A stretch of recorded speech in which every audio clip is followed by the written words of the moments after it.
the computer. There we go. All right. So is there anybody here from Team CIT? I don't think so. Nope. Okay. Anybody from Team DCU? Yep. Enactus. Oh, sorry, I'm dropping everything in a minute. You're fine. Yeah, so we are working on the problem statement of assisting with financial planning and literacy for 16 to 24-year-olds. So we've kind of just been brainstorming ideas as we kind of missed yesterday. So we were working on answering those questions about our target market. So the possible ideas we've kind of come up with so far, the front runner right now is a game-like app that educates our users on financial planning and literacy. And it's going to kind of include different levels and rewards. So the more you save and kind of the more you engage with the, I guess, educational material, the more rewards you'll earn. So there'll be like daily challenges, so quick MCQs to improve financial literacy rather. Very cool. And yeah, that's really kind of it. We've just been going more into in depth with that and kind of exploring different avenues, kind of partnering, maybe even a possibility of partnering with already established banks, like specifically the banks that would be on the campuses of universities as well, to see what we can what extra benefits we can provide university students. Awesome. Sounds like you guys have done 2 days worth of work in 1 day, sounds like. So amazing job, and great solutions already. Any questions for the DCU team? Alethea? No. Okay. Everybody heard the grilling that people got yesterday, so you're scared now. All right, great work. Is there anybody here from the team from IADT? I don't think there are. Nope. From NUIG team number 1. Yeah. Yep. We have everyone back. Hey everyone. So the problem statement that we were working with was healthy social connections between 16 and 24-year-olds.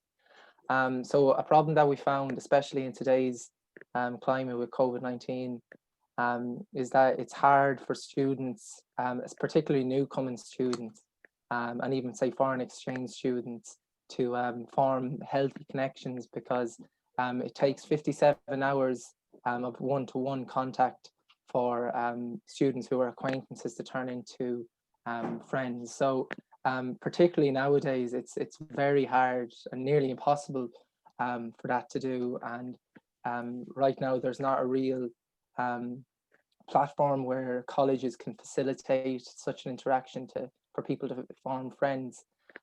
So what we've come up with is an idea we're calling UniConnect. Is a platform where students are separated into their different courses, so that they can, help each other out, send in, answers to questions, help cheat off each other, just normal student things. Like, we're not going to fluff about it here, like, so just, students to help each other out and connect with each other. There could be features of a call so that students can talk to each other one-on-one, do tests together, help each other out, ask questions, that sort of thing. And we are hoping that we could go into partnership with the college, so that they could pay a yearly subscription to this platform, so that students can interact with each other, instead of having to set up Facebook groups and messenger groups, and which they might want to do as well, because they don't really know each other and they might feel a bit awkward about connecting with each other and setting up these groups. And then, as well as that, another problem that we noticed in the colleges, there's no congregated platform where students can see what other students are doing, whether it's society based, academically based, or even outside the college based, that students might be doing, say being part of a drama society and stuff like that. So we hope that students can put what's going on up on this platform, so it's easily accessible for other students. And as well as that, bringing into our issue with social connections, that it's easy for students to jump into, say, the Enactus society group chat, for example, and, you know, ask the people there, connect with the people there, because you really make friends in college by getting involved in societies. And I think that's something this platform would really facilitate, that to help you get to know each other sooner than later than accidentally just bumping in, you know. Thanks. Wonderful. Sophie has a question for you. She says, have you been able to talk to some students about the idea and get some feedback? We haven't, because we came up with the idea yesterday, but us as students, thinking up with the project, you know, it's really it really is something that we feel is needed in the college, you know, and because of COVID-19 as well, a study in California, in the University of California, said that because college freshmen are spending less time socializing with friends, it makes their emotional health drop to an all-time low in today's current climate. So it really is something that is needed, particularly now. But I think for students with, you know, who might lack a bit of confidence to go get out there, it might be easier for them to connect on a platform and, you know, the safety of their own home and that. Yeah, definitely. It'd be definitely an interesting accidental social experiment to see if people who normally are very introverted will now have tons of friends because they can do it from behind their screen. Last question for this team. Would you have moderators or safeguards against online bullying? Yeah, so because it would be in partnership with the college, you know, obviously, because it would be run on hopefully campus terms, you know, there'd absolutely have to be some class of moderator. You know, we'd hope that this would be a less, you know, more informal than the likes of Blackboard. But I feel that if, you know, these groups are put into their courses, you know, in a large view of people, and I think students are, third level students in particularly, would be a lot more mature, and wouldn't, you know, they wouldn't experience that kind of behavior within the college setting in view of everybody.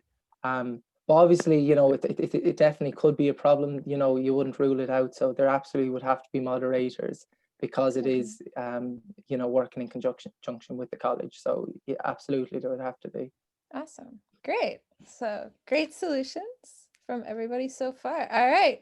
Thanks, team NUIG number 1. So is there anybody here from team NUIG number 2? Hi there. I'll be talking about our project. Wonderful. So our mission statement is, well, what we're trying to fix is like reducing the negative environmental impact on 16 to 24-year-olds. And so what we've done is 2 of us did our Erasmus out in Belgium, and we saw the positive effect that having like renting out bicycles had on the environment. And what we're trying to do is bring that into Galway, because NUIG is quite like a small campus. You know, a good few students would have cars and stuff like that, but there's absolutely no need. And it not only does it have like a bad impact on the environment, but it's also more costly. But the problem with cycling is that there's a stigma kind of attached to it, like maybe, oh, you can't afford, you know, like your own car, stuff like that. So what we're trying to do is we're like trying to just change people's outlooks on like cycling around Galway, and we want to do that by maybe like taking Strava, which can show you kind of like the cycling routes that people are doing, and you can share that with your friends. And then in translation, like the app would be able to like tell you how much carbon emissions you've saved, not in like an actual figure, but say like, I don't know, you've saved yourself from like throwing a plastic bottle in the river today. And then once you have that initial kind of like, you know, self-improvement, that you've made a positive environmental impact, that can then hopefully spiral into other things, like making sure your household is recycling and stuff like that. So yeah, that's kind of our project in a nutshell. Wonderful. Solving the big problems in one little step at a time, it sounds like. Are there any questions for NUIG number 2? Yeah, I have a question. That sounds nice, especially for like, so what would it be like? Would it be a project, like an app, or a campaign to raise awareness on how and why people should use the bike and go away? Because especially in Ireland, I'm so scared of having a bicycle. Sorry, what Yeah. was the idea? Thanks for the question. I think what we would be looking at more a campaign to like show the benefits of cycling and just like getting people to use Strava and like so it definitely would be just changing people's outlooks on cycling and how, because when me and Sean did it out there, you know, it was a great system where you could rent bikes for like €15 a month, and then like it was such a fun way to get around, to like zoom around and see people, whereas if you do it here, you're kind of looked at and you're like, what are you doing? So yeah, definitely would be like to get a campaign out there to change the minds of people and be like, you know, it's good for your health, it's good for the environment. Like there's really no kind of, I don't really know why it's not a thing already. Like but like we are already like taking initiatives like by planning out like different cycling routes and stuff like that. So it will take time, but yeah, so it would be a kind of campaign. And then we have one question. How would you measure the impact of your project? Oh, that is a good question. It's one of the things on your criteria for tomorrow, so be sure you have an Yeah. answer for it.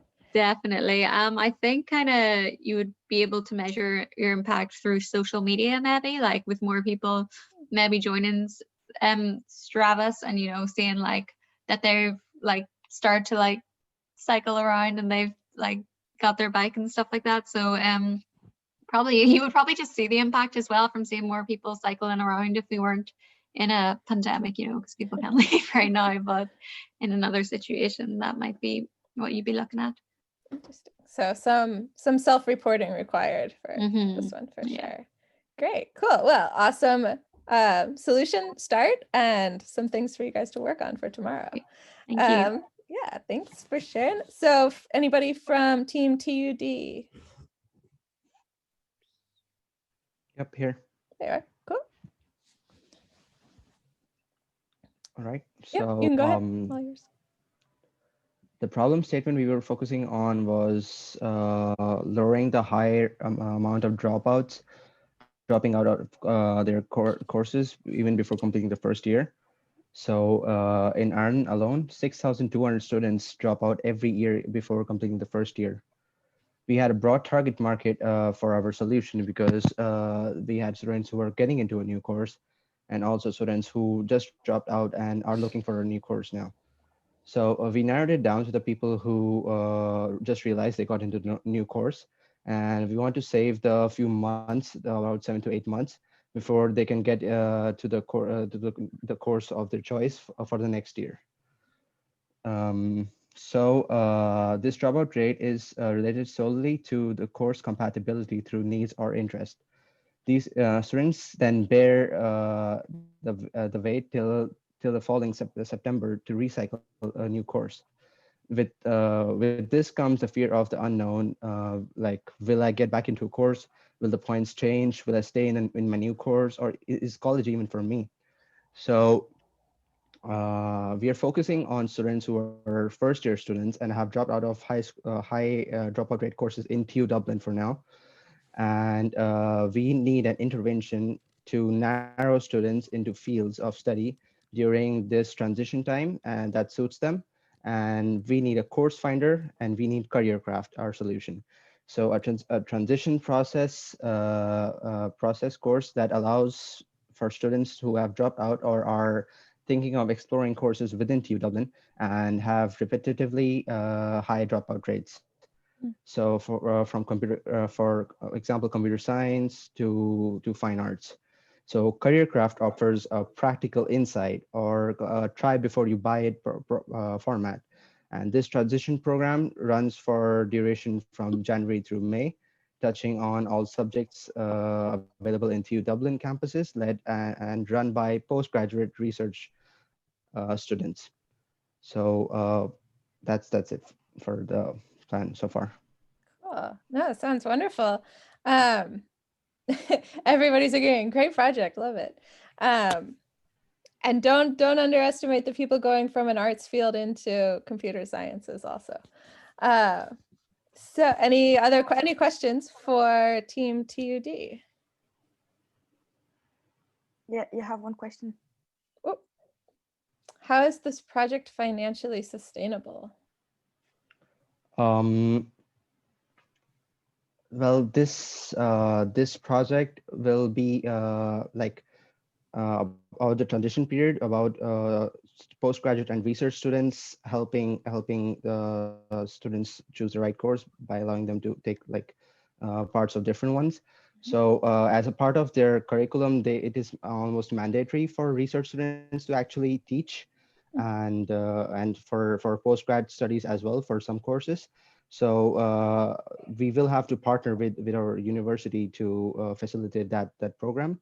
But other than that, the platform we're talking about is going to be a wholly different program. So the platform that allows questioning and other things. So it's will be like it's a cycle of fun. So it will happen. Nice. Any other questions for Team TUD? All right, fabulous. I would have loved to try out a few majors before I got into them. So anybody here from Team UCC? Hey everyone.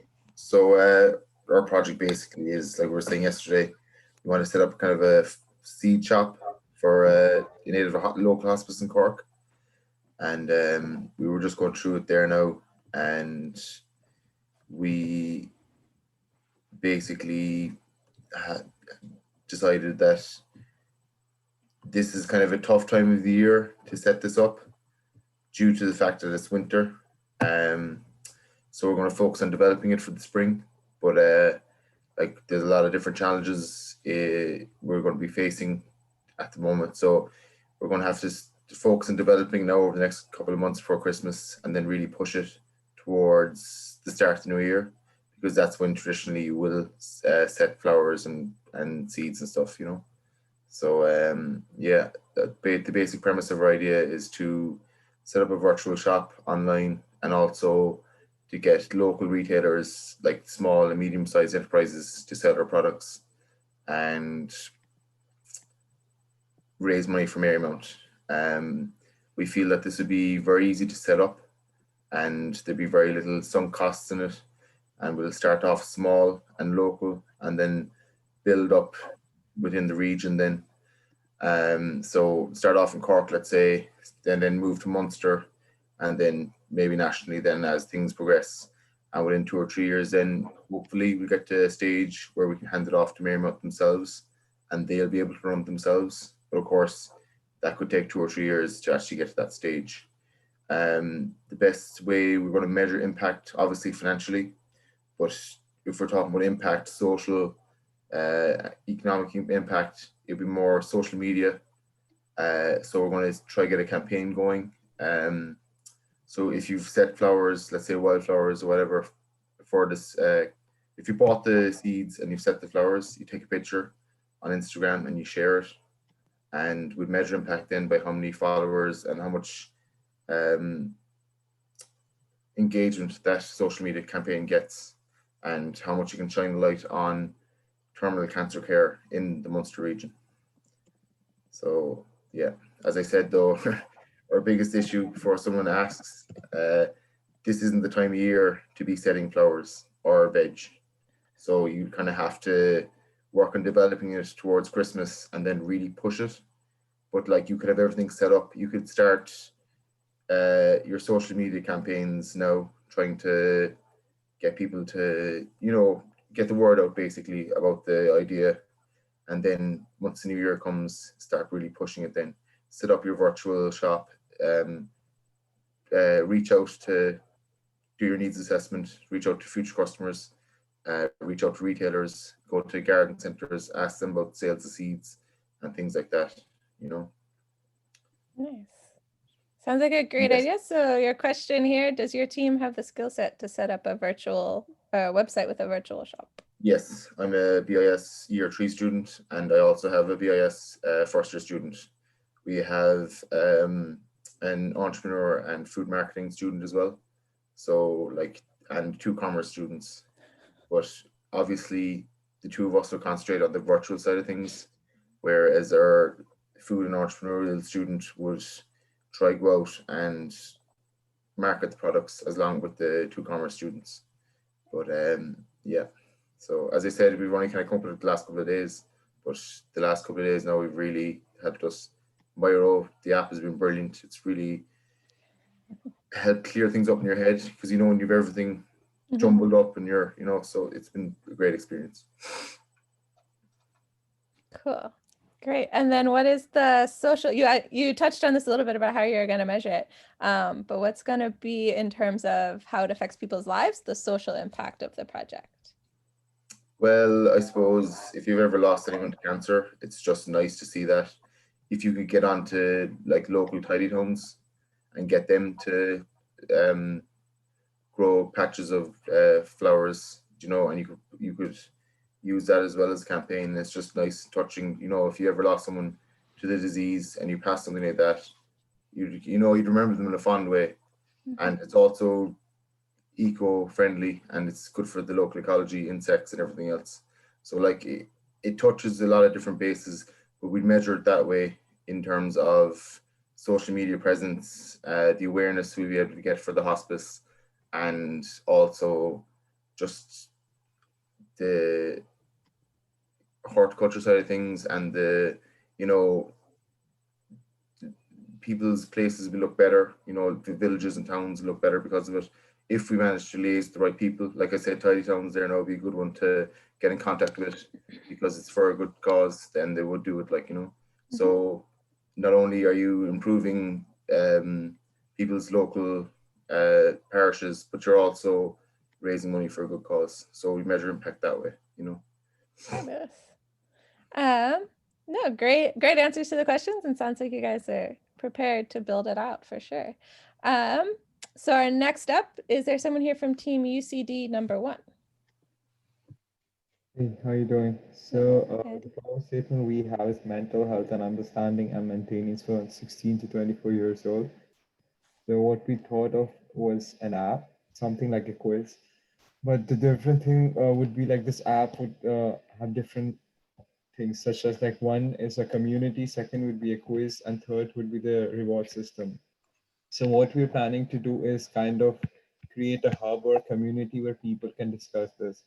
And the next thing to be careful about is like something like mental health. We know, we have an idea what it is, but the thing with the people ranging from 16 to 24, there are some other factors that people don't consider, such as bullying.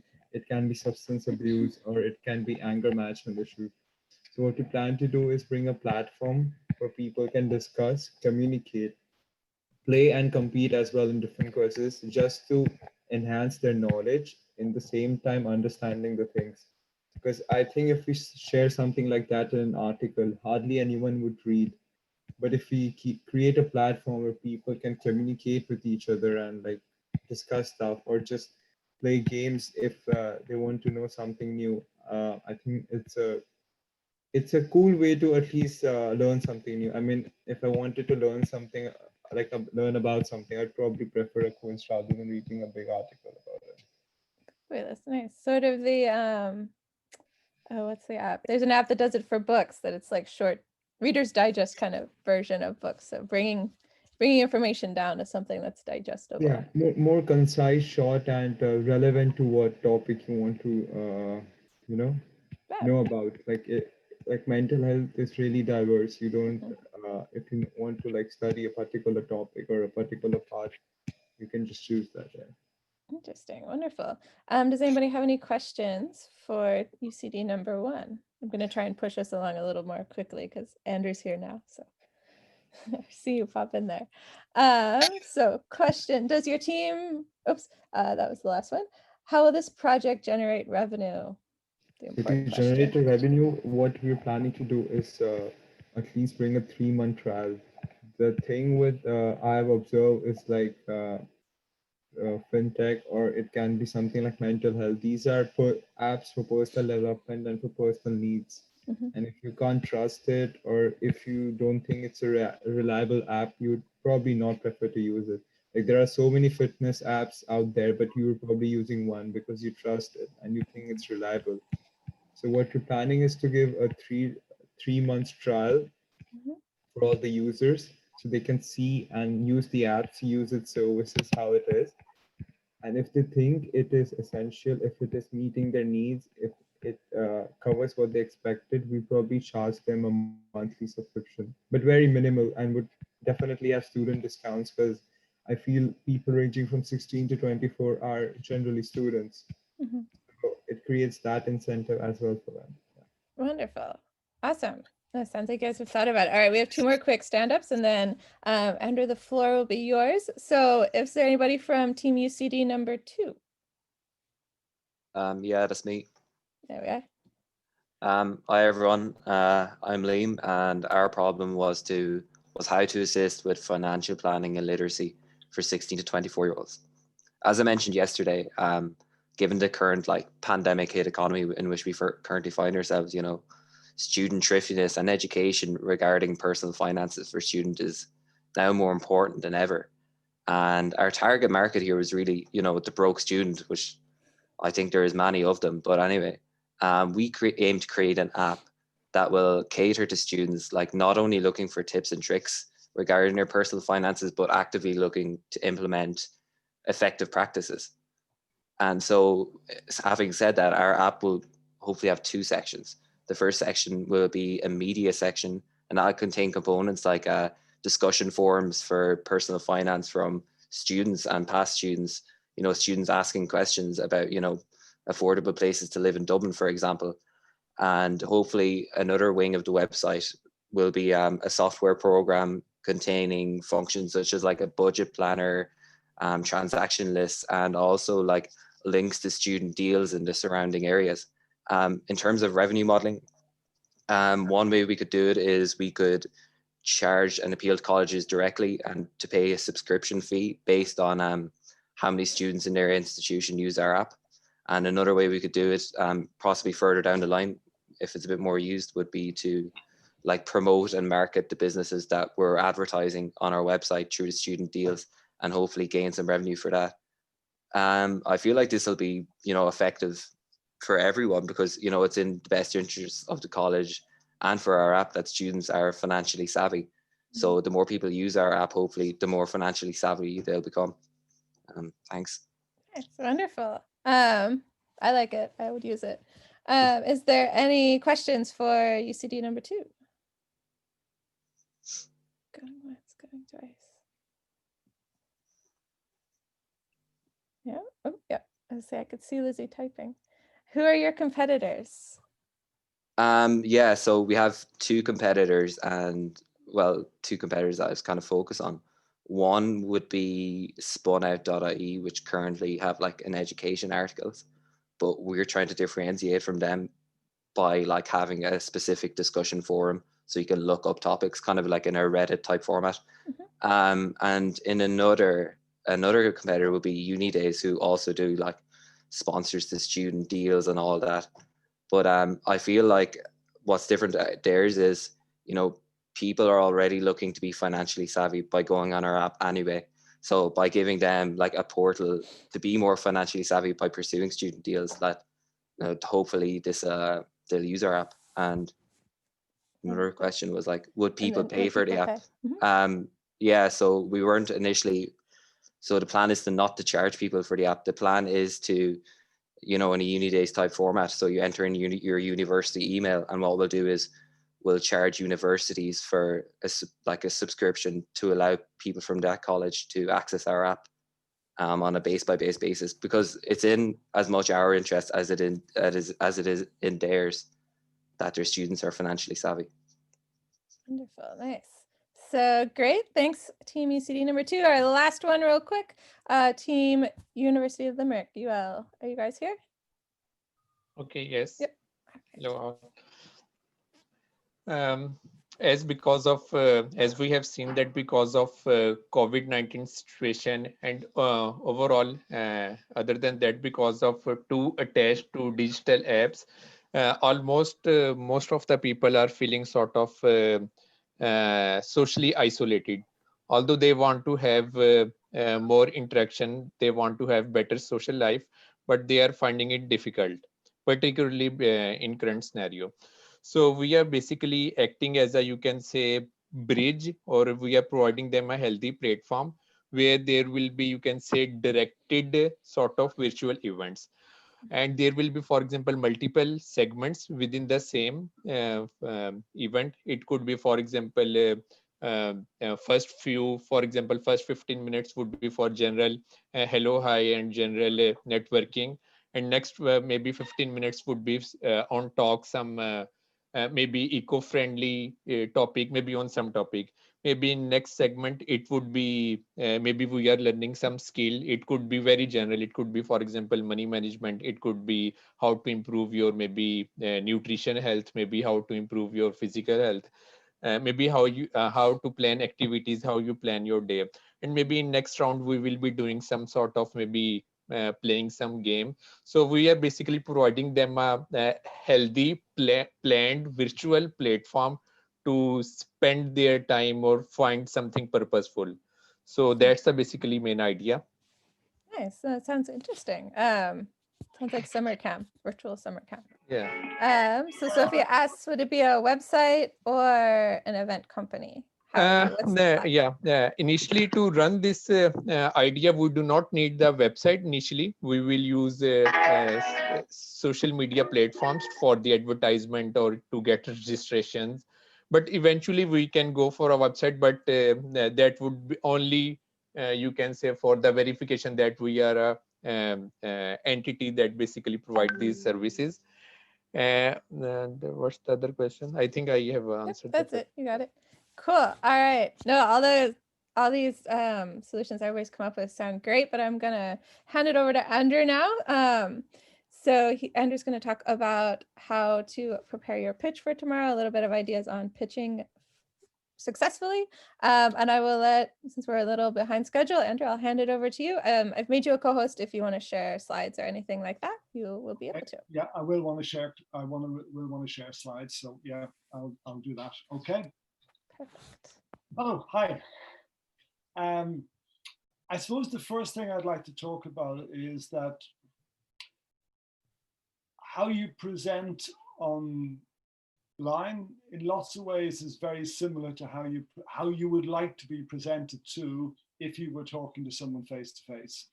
So the first requirement is that that you're making eye contact with the camera, that you're looking at the camera, that the sense is that you're looking at me or I'm looking at you. That's really important. So if your laptop, and I've seen already one of you has this, if your laptop is down below you and you're looking down at your laptop, I don't want to see, excuse the expression, I don't want to see your nasal hair. I don't want you looking down at me. So I want you making eye contact with me and I want you to engage with me. So get your laptop up in some books, make eye contact. That's the first thing to do.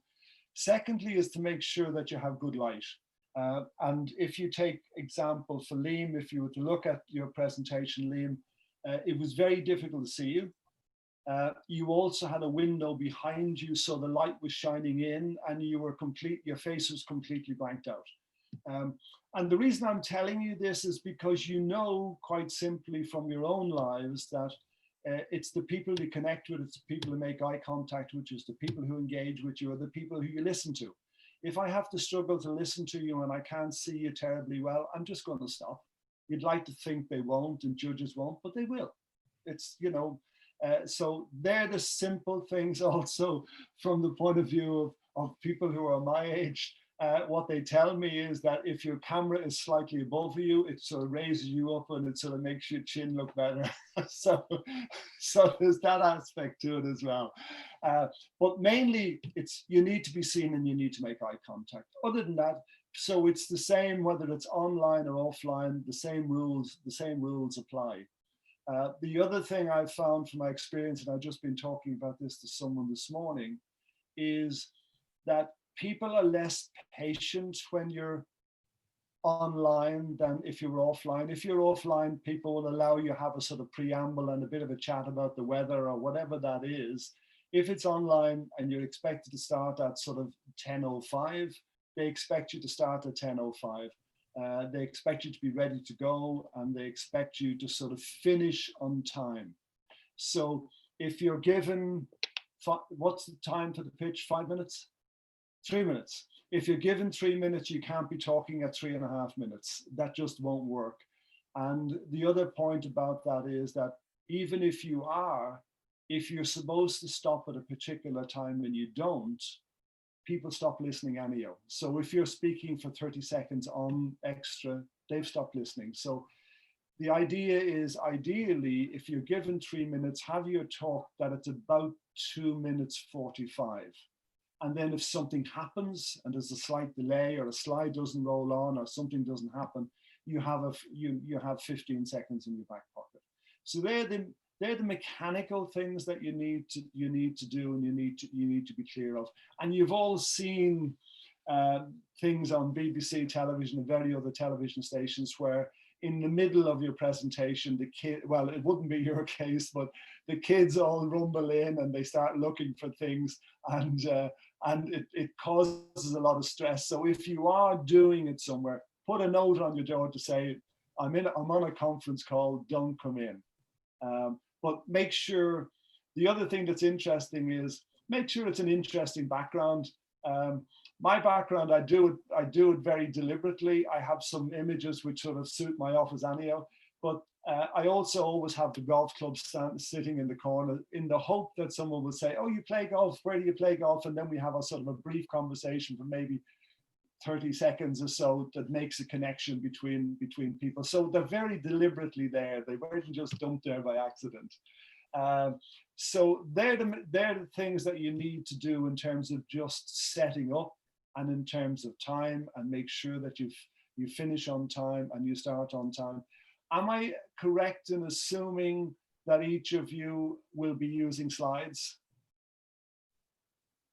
Yes, the teams will present slides, yeah. Teams will present slides. Okay, well then let me show you how I think slides should be presented. So I'm going to share my screen, or you've already shared the screen, so let me pull up my deck.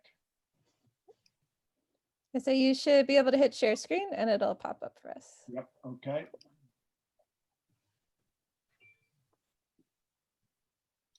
And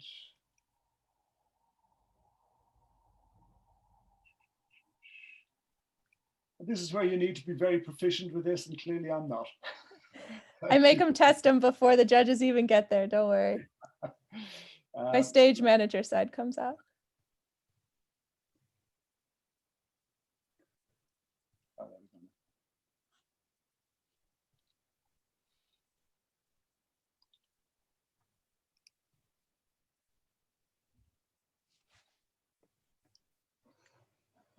Okay, so the deck is called Pitch Your Business Ideas into Orbit.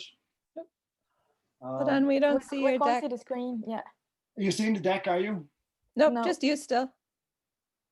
Sorry? Nope, no deck. No deck, okay, right on. Well, Did you hit the shared screen? shared screen, let me get... Down at the bottom there? Yeah. Next to the chat and the number of participants at the bottom. Should be green. Yeah, it is green.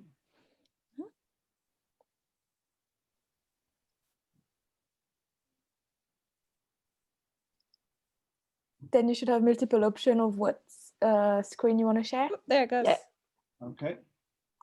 You're now seeing it, okay? Yep. Okay, and let me go to presenters mode. Okay, excellent. There we go, success. So you need to be proficient with that. I'm not as proficient as I should be, so my apologies on that. So what I call this session is Pitch Your Business Ideas into Orbit. And the first requirement is that the thing you've got to realize is a pitch is the trailer. If what you're looking to do with a pitch is in the same way if you go to the cinema and you see a trailer to a James Bond movie, what they do is they show you all the exciting bits, all the engaging bits, all the really interesting bits. There's none of the dull bits. And a pitch is exactly the same. The inclination is that you think that your pitch needs to be a business document. It doesn't. What it needs to be is a document that excites me, that I see the opportunity. And in the same way as when I see a trailer for a James Bond movie or Bourne Identity or whatever that is, my first reaction is I need to go and buy a ticket to go see the movie. So at the end of your pitch, if someone says, I need to talk more to that person, that's when you're a success. So that's the first requirement to realize. It doesn't need to have all the dull and the boring bits and the stuff that you're not absolutely clear about. What it needs to do is say, this is my story. This is a really exciting story. This is a story that I'm passionate about, and let me tell you about that. So that's the first thing to realize. Then the second thing to realize is that you need to be boastful. If you need to be confident, and the reason I'm putting this slide up there is because I want you to sort of know that I know what I'm talking about.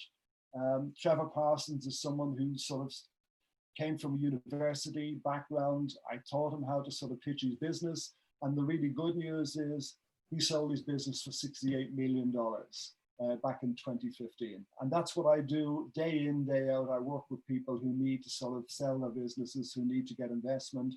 And that's what I do. I'm doing this for startups. I'm doing it. I've just come off the call from a company who already have sort of 20 million in turnover, and they're now wanting to create a new story. This is interesting. It's just my contact details. My website, what you'll find on the website is there's over 90 articles, all there to do with pitching and presenting. They're all free. They're all there accessible to you. So if there's something you don't remember from what I've said to you, and I'll send you on these slides, go to the website and you'll find an article that will answer the questions for you. So when you start to prepare the presentation or the pitch, the first question you need to know, you need the clear answer to, is who's the audience?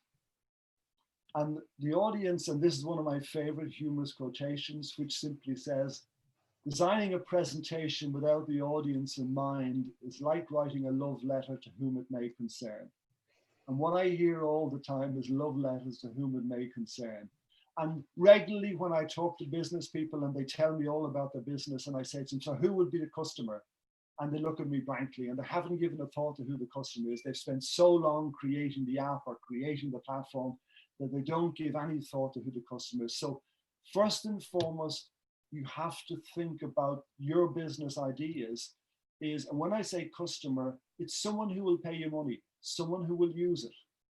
That's the first. So you deliver, you create the presentation for the person who will use it and who will pay you.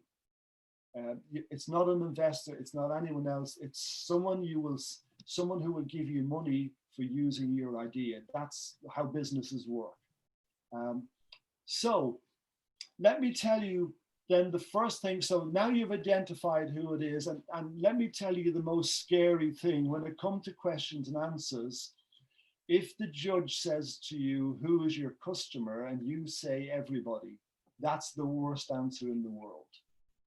The best answer in the world is we're going after this particular niche. And in your case, we're looking after 16 to 24-year-olds who have a particular issue, have a particular problem, have a particular concern. That's who we're going after.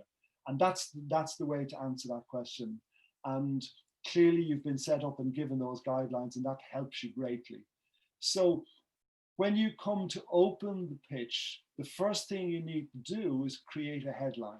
In the same way as newspapers create a headline, the same as if you sit down to watch the news, they'll say, let me tell you the top stories. So how do you create headlines that get attention in 20 words or 7 seconds? Let me give you an example of some of the ones I've used.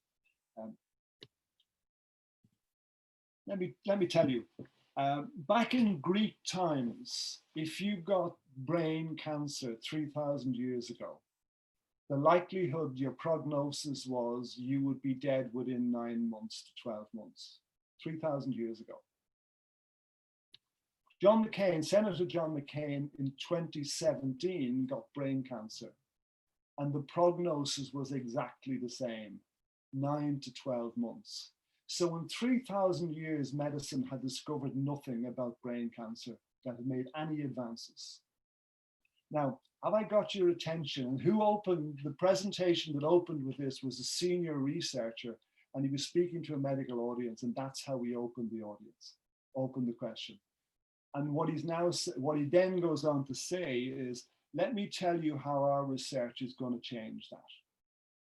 So has he got your interest? Yes, he has. And that's what you're looking to do. It's a headline that grabs my attention. This is another example. Stop and think. This is from the New Yorker magazine of about 1960, and it says, stop and think.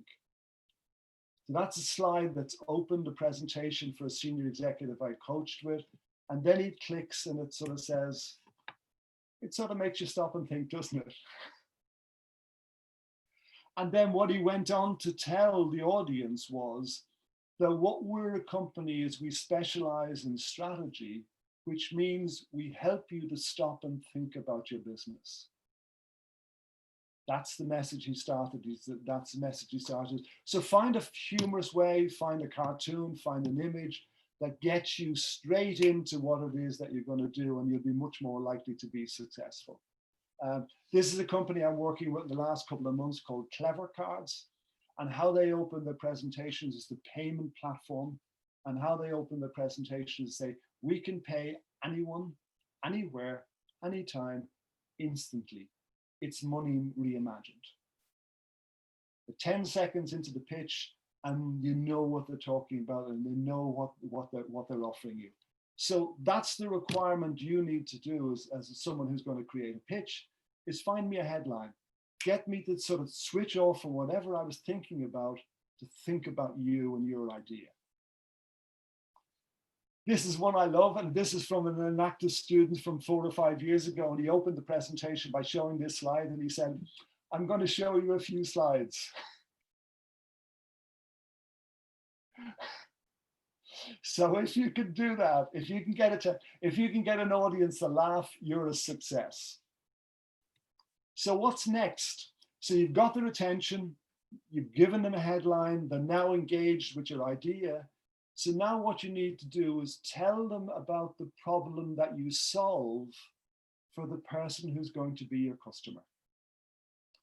And the ideal way to do that is to tell me a story. Don't give me platforms, don't give me apps, don't give me all of that sort of thing. Tell me a story that explains, this is my typical customer, this is the problem that they have. And again, let me show you how that's done visually with some of my clients. And particularly visual is really important if you're online, because people are going to get distracted. So you need images that hold their attention and keep their attention. So let me tell you the next slide that's coming up.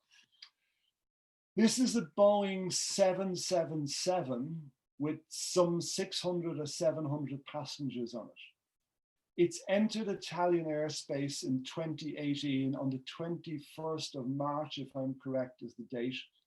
They've entered Italian airspace, and within 2 minutes, there's a fighter jet on each wing of the airplane saying, who are you, where are you going? State your destination. Which you can imagine is probably pretty terrifying for the pilots, but certainly is terrifying for the 600 passengers who are in the airplane. And what's happened here is that the pilot has communicated with the ground hasn't got the message, and they've entered Italian airspace without permission. And what Frequency, who's the company who's come up with a solution to this problem, is they say there's 9 different ways that the ground can communicate with air, and that leads to problems and issues. So that's how they explain the problem. They're saying, so what we're now doing is we're creating a system that incorporates all 9 methods of communication into the one method, into the one tool. That's how they tell the story. You could tell me a whole load to make that all really complicated, and that's how they do it. And they say, oh, P.S., by the way, if you think that's unusual, in the previous 45 days, fighter jets have been scrambled 47 times. That's their story. This is an Irish company called Magro who makes spray bars for the back of tractors. And simply what they do is they say, this is conventional spraying. And if you look at the tractor on the left, there's a whole cloud of mist behind the tractor. And what's happening is the chemicals are being blown away. They're not landing on the crop. And something like 80% of the chemicals that you spray drift away into drains, into ditches, into the atmosphere. But Magro say with their spray bar, which is the red one at the front, you can't see any mist because they say all the chemicals that we spray go onto the plant. That's the difference. That's how they tell the story. You could again try and blind me with science. One image does that really well. And this is a really interesting startup company from 3 or 4 years ago. And what they're doing is they're saying that if you travel the world on business, and it's not as easy to do as it was before, but if you travel the world on business and you get off an airplane in Brazil or China or Hong Kong or whatever that is, and you haven't studied the culture of the organization, you're very likely to do business. You're very unlikely to do business with those. You're arriving blindfold. And what Culture Me are doing is they're creating an app that tells you about the culture of the country before you go there. So you go there pre-armed, and that's what it is. And that's how they explain the business. So don't make it complicated.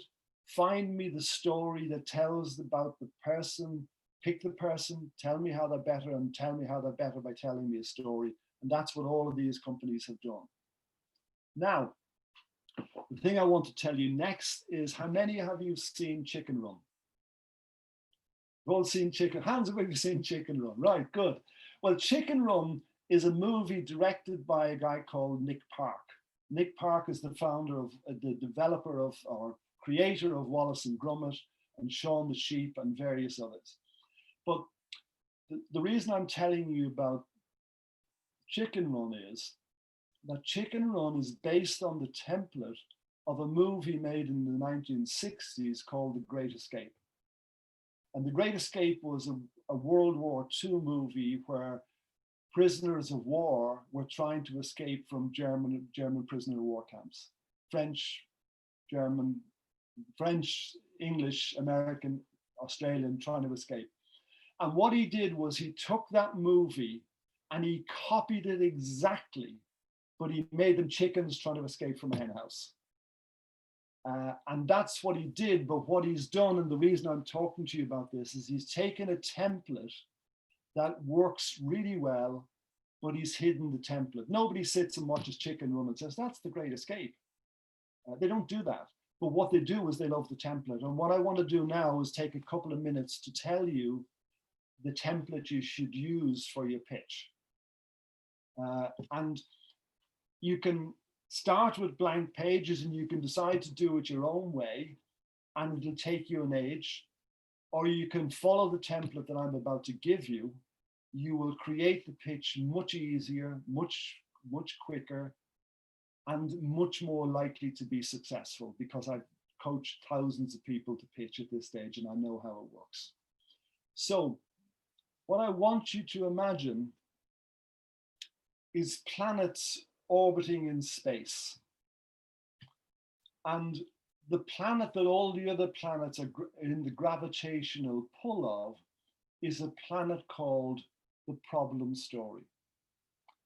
So your pitch always has to start with the problem story.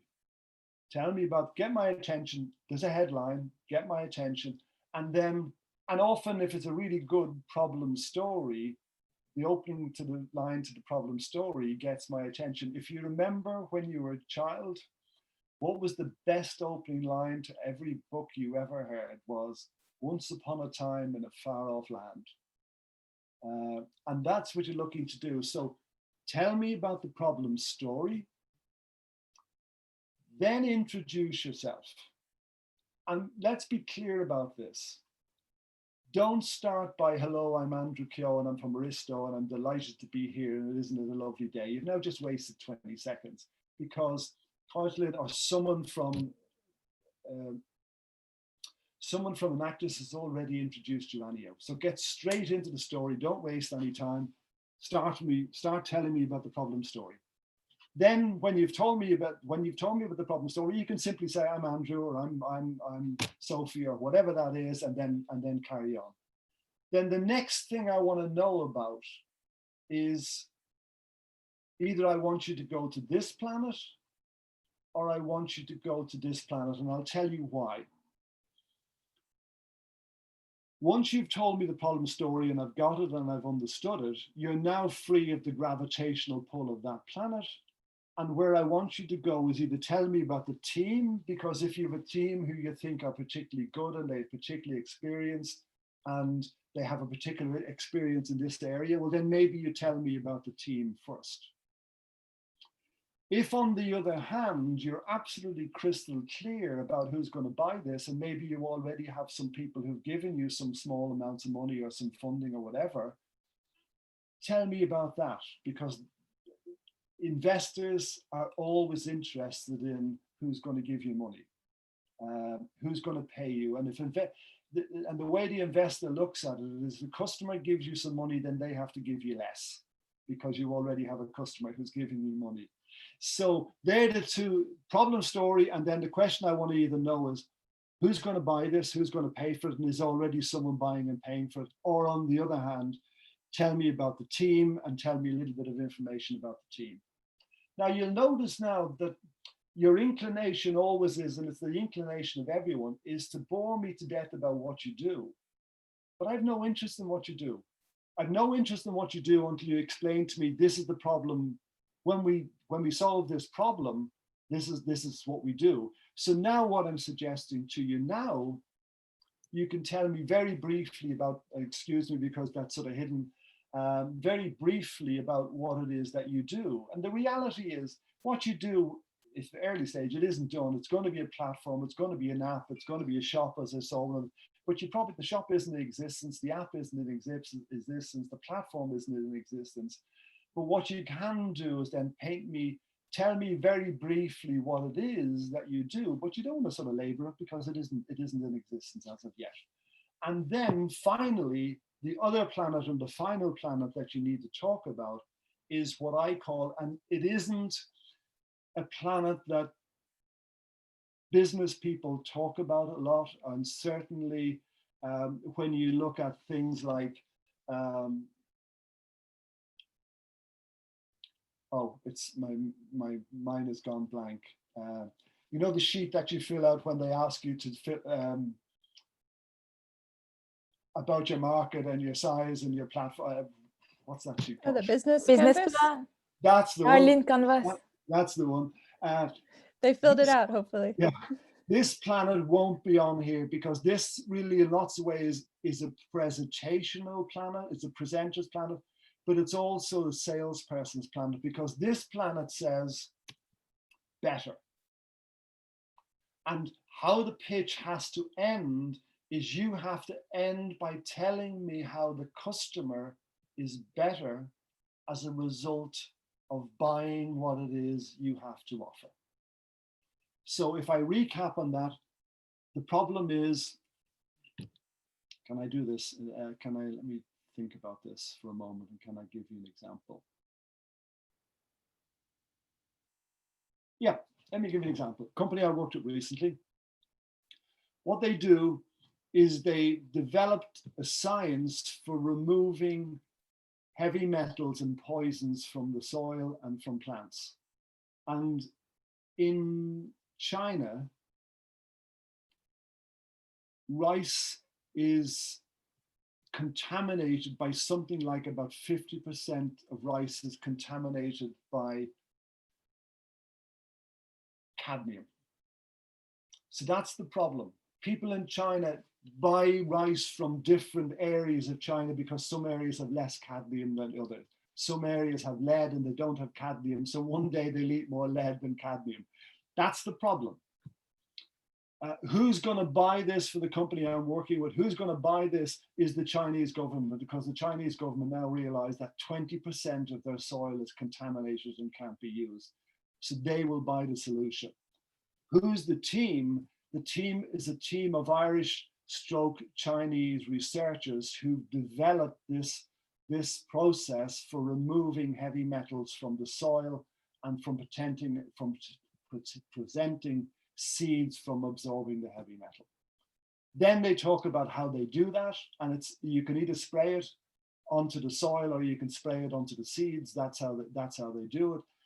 And how the Chinese government are better is they get they gain 20% of the soil that they can't use at the moment. Also, how the citizens are better is they're healthier. And so the conversation always finishes up by saying, as a result of what we're doing, the nation is healthier and we have access to 20% of soil that we can't use at the moment. That's the story, and that's how it ends up. So that's my template. I noticed when you came in, you were having the discussion about who your competitors were and what money you were asking for, and Caitlin can tell you a bit more about that. But if you answer all those questions, the people who have listened to your story and engaged with your story will come and ask you about the other things. But if I'm really excited about this, I'll come and ask you who your competitors are. I'll come and ask you what money you want. But if I don't listen to the story and I've stopped listening to the story, I don't care who your competitors are. I don't care how much money you want, because I haven't listened to your story and you're not going to get it. So remember, it's a pitch. Make it exciting, make it engaging, excite yourself about it, excite the audience about it. They'll come and ask you questions and they'll come and support you and back you. The simple and the most scary guideline is when you present, when you're finished presenting, the question the audience always wants to know the answer to, and the answer they're searching is, would I believe this person? And if they say yes to that, you will be a success. And if they say no, it doesn't matter how polished your presentation was, you're not going to get investment. And it always starts with the problem story. And just to recap on that, if you tell me a problem story that I might be interested in using, or my wife might be interested in using, or my daughter might be interested in using, or my son might be interested in using, then I'm going to sit up and pay attention. I'm going to want to know more, because I want to go home and tell my wife about it. I want to go home. You know, if you take that Chinese story, I was fascinated to go home, and my daughter-in-law is vegetarian. And I was fascinated to go home and tell her, you know, do you know that some of the vegetables you eat have got 40% cadmium in them? And her answer was, what's cadmium? But the point is that there's lots of things out there that you know about that the people who you're going to talk to don't know about it. So excite them about your ideas, about your passion and your enthusiasm. So I wish you well, and I wish you good luck. And I'll get out of, well, maybe I shouldn't get out of deck. Do you have questions that you'd like to ask? And can I be a further help to you? I'm conscious that we are running a little bit over time, so I'll let Caitlin decide. That's okay. It's my fault we started late, so. But yeah, thank you. First off, thank you, Andrew, from everybody. That was great. I always love seeing other people's pitches. It's my favorite part. But yeah, so if anybody has any questions for Andrew about how to pitch, what not to do, what to do, things to remember, anything you want to, you have his expertise here. I think everybody's in shock now. Yeah, that means I was either great and I've answered all the questions, or I mean you stopped listening after about 2 minutes and I never know which it is. No, I'm sure I paid attention. Obviously, if you have a tech issue, what's the best way to handle it? The advice I give to people is never to embed video, because invariably it will go wrong. It's the golden rule. I often tell people that the Dublin Web Summit, when it was at its height, getting 2,000 or whatever it was people to attend the event, they told everyone who was presenting, don't embed video because we can't guarantee it'll work. And if they couldn't guarantee it would work, it's a poor lookout. And the danger about it also is that if you embed it in, you're continually thinking in the back of your mind, I hope this works, I hope this works, I hope this works. And then even when it does, you're still stressed. And as well as that, the other example I would give of that is that what you're doing in lots of ways is, and if you look at the example here, investors invest in the person, they don't invest in the idea. They invest in you. Did they trust you? Did they like you? Did they believe you? Would I give this person money? So it's always down to the person. And if you sort of say, give a minute of your 3 minutes to a video, you're losing out on a minute of you gaining time with them. So I'm always saying, don't give away your power. Be engaging, be connected, stay connected. Slides are very powerful, but slides need to be images. And for example, I'm working with a German startup organization at the moment, and one of the teams presented yesterday, and it was a very slick presentation, very good quality images, but none of the images related in any way to what they were saying. They were just cool images, but they didn't bring anything to the event. Where if you take the images I've shown you, the image is there, it serves a purpose, like stop and think. Like we can do, oh, what was the line now? Gosh, it's funny how these things, as soon as you start presenting them, it goes out of your head. We can pay anyone, anywhere, anytime, immediately. So now we're 20 seconds in, and we've already explained this is what this is about. Do you need to do that? And let me talk to you about that. So make sure the images are relevant. Cool. And you kind of, oops, sorry. I would say you kind of addressed the second question then there of like, it's best to keep slides simple and make yourself the focus, no? Yeah, make yourself the focus. And the other simple guideline for slides is, if I can't read a slide in 10 seconds, there's too much information on it. And the other danger is if you have a slide that has a series of bullet points, and the bullet points, if you're honest, are probably there to remind you to say something. But what happens is that you're talking about bullet point 2, and the people in the audience are onto bullet point 4 and bullet point 5, and there's a disconnect. Or you're on bullet point 7 and they're still on bullet point 2, and they're saying, slow down, slow down, slow down. So if you have to do that, the way to do that is bring each bullet point in on a click. Bring it in, talk about it, click the next one, talk about it, click the next one, talk about it. But bullet points are old hat. Bullet points are 10 years ago. Great. Addie has a question, and then we'll do the last two from Lizzie. So that I'm trying to be conscious of your time as well here. So Addie, if you real quick have a question. Andrew, that was a great session. I had 2 questions. First of all, since we have come up with all of this in 2 or 3 days, and what if we don't know answer of a question if asked by the panel? How is the right way to react to it? Okay. The simple answer is to say, I don't know the answer. That's the simplest and the best way out of this. What you can do, and what I often advise people is, and you will probably know this better than I do, everyone has the question that they say, I hope they don't ask me that. And you can be guaranteed it's the first question they ask you. So what you should do is have a holding answer that sort of says, that's not my area of expertise, but I'll get you to talk to whoever is the software guy or whatever that is. So just have a holding answer that makes you sort of sound confident. But if you don't know, I don't know the answer to that, but I'll find out and I'll come back to you. But don't waffle, don't bluff. The other thing is to do in terms of questions and answers is keep the answers short as possible. That way you don't say something you didn't intend to say.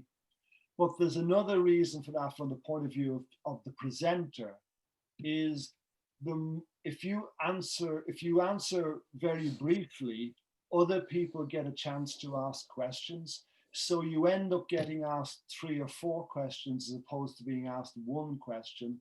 And the power of that is when judges then go into a room to confer, they're much more likely to remember you because each of them got to an opportunity to ask you a question.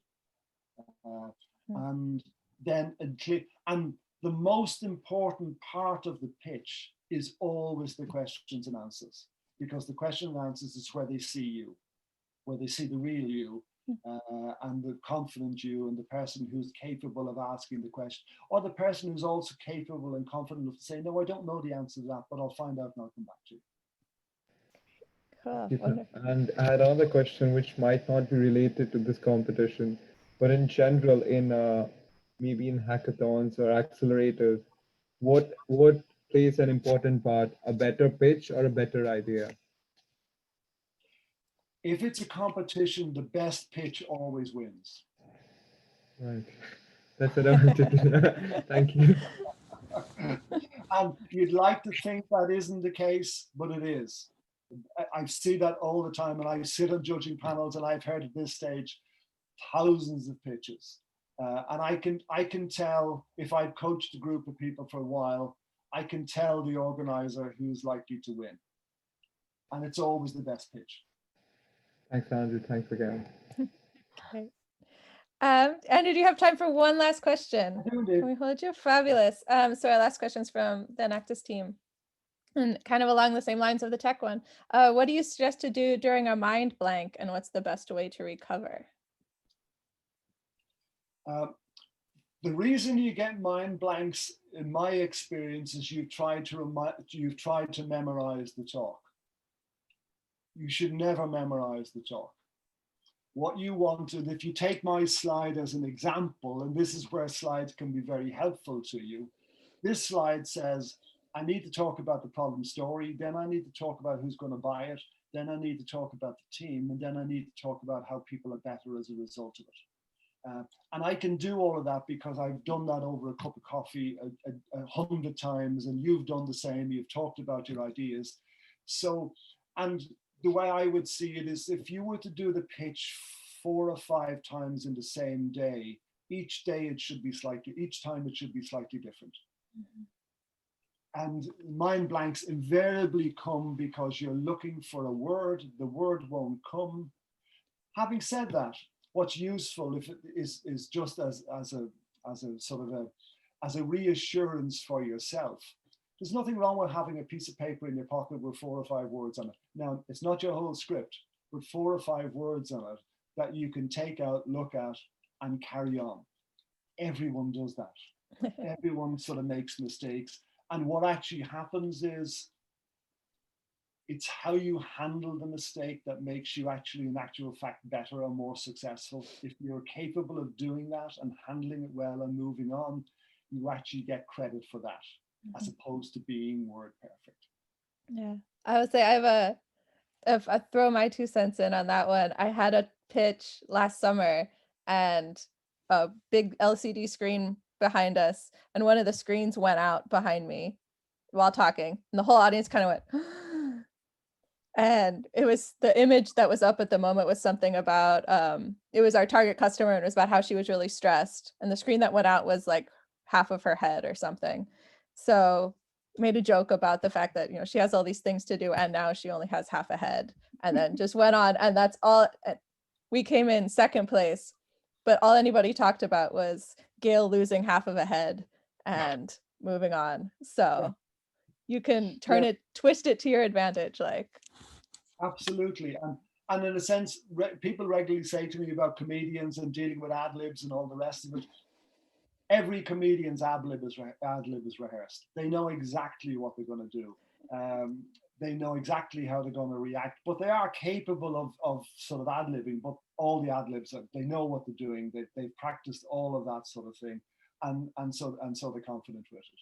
But exactly. Remember, the guideline I give to everybody is, it's a conversation. It's not a pitch. If I had probably the way to finish with this is, if I had my way, I would ban the word presentation. I would ban the word pitch. The reason churches are empty is no one wants to be sermonized to anymore. I regularly say to university lecturers, why would you want to be called a lecturer? The last thing I want to do is be lectured to. So the way you look at this, it's a conversation. You're having a conversation with one person, 5 people, 50 people, or 500 people. It's still a conversation. And the person who has the conversation with me is the person who will be remembered.